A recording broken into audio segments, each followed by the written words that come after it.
filière qui a plusieurs thèmes. L'idée, c'est d'avoir cette équipe de jeunes qui ont envie de travailler là-dessus et qui vont pouvoir aussi bien travailler avec les reportages télé qu'avec des reportages radio pour pouvoir à un moment donné dire quelque chose à quelqu'un.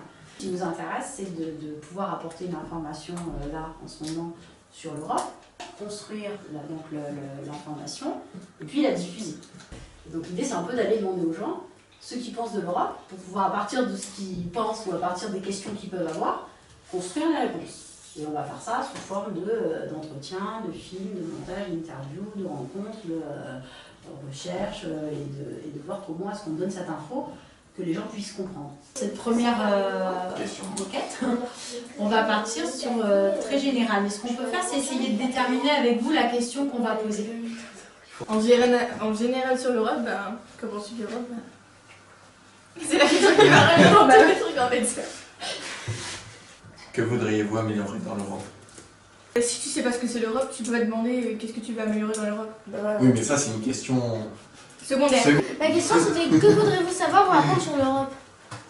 C'est vrai que quand même, si on sait pas ce qu'ils veulent apprendre et que comment on peut faire un reportage qui va les intéresser. Ce qui n'intéresse pas à la base, c'est la plus grande partie.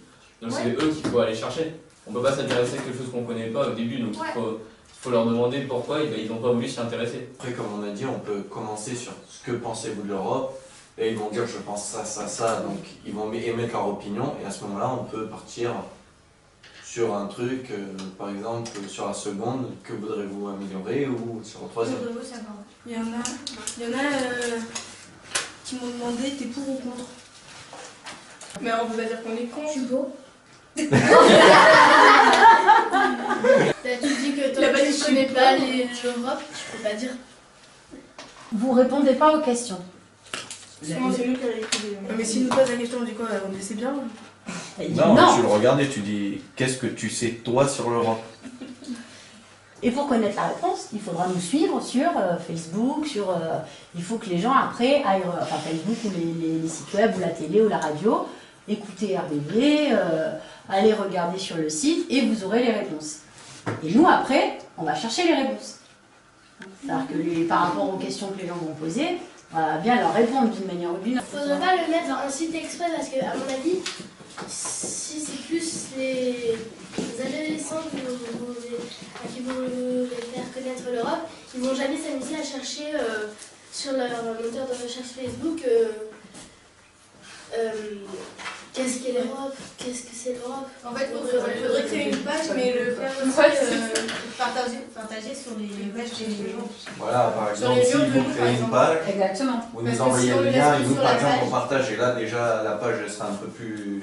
Exactement. Par exemple, par Facebook, Twitter, YouTube, tout ça. Après, on peut créer un blog.